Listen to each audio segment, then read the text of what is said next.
চিংড়ি মাছের এই ছবিটা দেখে কি কারোর জিভে জল আসছে? যদি জল আসে তাহলে এই সুন্দর রেসিপিটা দেখে দেখে। হ্যালো এভরিওয়ান, গুড মর্নিং সবাইকে। তোমরা সবাই কেমন আছো? আশা করছি সবাই খুব ভালো আছো, আমিও খুব ভালো আছি। আজকে সকালে একটু বৃষ্টি বৃষ্টি হয়েছে, বেশ ঠান্ডা ঠান্ডা ওয়েদার, খুব ভালোই লাগছে। তো তার মধ্যে চিংড়ি মাছ চলে এসেছিল বাগদা।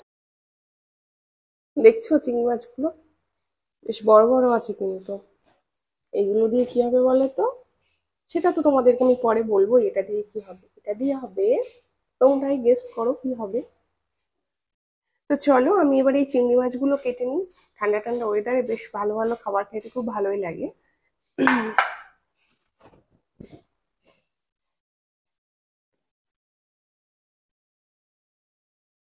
রবিবার দিন প্রায়ই মাংস খাওয়া হয়, কিন্তু আজ আবার একটু অন্যরকম কিছু খেতে ইচ্ছা হলো। অনেক দিন ধরেই ইচ্ছা করছিল যে একটু চিংড়ি মাছের মালাইকারি খাবো, কিন্তু সেরকম ভালো চিংড়ি মাছ পাওয়া যাচ্ছিল না। আর আমি বাড়ির সামনে থেকেই মাছ কিনি, কারণ বাজারটা বেশি গিয়ে কেনা হয় না, পাড়াতেই আসে, আমি পাড়া থেকেই নিই। তো যাই হোক, মাছ তো নিলাম।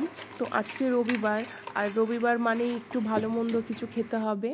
তো প্রায় দিনই মাংস খায়, এই মাছ অনেক রকমেরই হয়, কিন্তু চিংড়ি মাছটার উপরে রেসিপি কিছু খাওয়া হয় না। তো অনেক দিন ধরেই ভাবছিলাম একটু মালাইকারি খাবো। তো ঘরে একটা নারকেলও ছিল, তো চিংড়ি মাছটা যখন ভালো পেলাম ওই জন্য নিয়ে নিলাম। এদিকে তোমাদের দাদাভাইয়ের জন্য আমি চাউমিন করে দিয়েছি সকালে। তো চলো বেশি বকবক করবো না, রান্নাটা এবার স্টার্ট করি। তো আমি মাছগুলো ভাজা বসিয়ে দিয়েছি, আর এই যে আম দেখছো, এই আমের চাটনি করব, ঢেঁড়স চচ্চড়ি করব, আর চিংড়ি মাছের মালাইকারি করব। তো চিংড়ি মাছ আমার ভাজা হয়ে গেছে। এবার আমি মশলা করে নিয়েছিলাম পেঁয়াজ আদা রসুনের, সেই মশলাটা কড়াইয়ের মধ্যে দিয়ে দেবো। তো তেলে আমি তার আগে দিয়েছিলাম এলাচ, গোটা এলাচ, আর দিয়েছিলাম তেজপাতা। তো এবার মশলাটা দিয়ে আমি ভালোভাবে কষিয়ে নেব। তার মধ্যে নুন, হলুদ, জিরে গুঁড়ো এগুলো দেবো, অল্প একটু চিনি দেবো। চিনি দিলে একটু কালারটা জাস্ট খুব সুন্দর আসে। তো এই জন্য এগুলো দিয়ে একটু কষিয়ে নেবো। নিয়ে এবার চিংড়ি মাছগুলো দিয়ে দিয়েছি। চিংড়ি মাছগুলো দিয়ে ভালো করে কষিয়ে নিতে হবে। আর এদিকে আমি নারকেল থেকে দুধ বার করে নিয়েছিলাম, সেই নারকেলের দুধটা দিয়ে আমি মালাইকারিটা করবো। তো চলো দেখে নাও আমি কীভাবে মালাইকারিটা করছি। আমি নারকেলটাকে না কুড়িয়ে নিইনি, আমি নারকেলটা হচ্ছে মিক্সারে দিয়ে পেস্ট করে নিয়েছি। নিয়ে আমি গরম জল দিয়ে দুধটাকে ভালো করে বের করে নিয়েছি।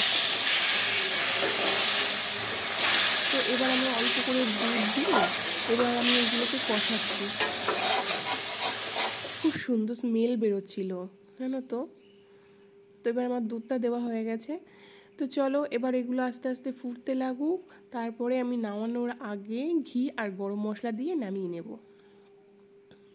দেখো মালাইকারি তো প্রায় রেডি হয়ে গেছে। আমি ঘি আর গরম মশলাটা দিয়েছিলাম, সেটা আমি তোমাদেরকে দেখাইনি, তো তোমরা সেটা দিয়ে নেবে। তো আজকে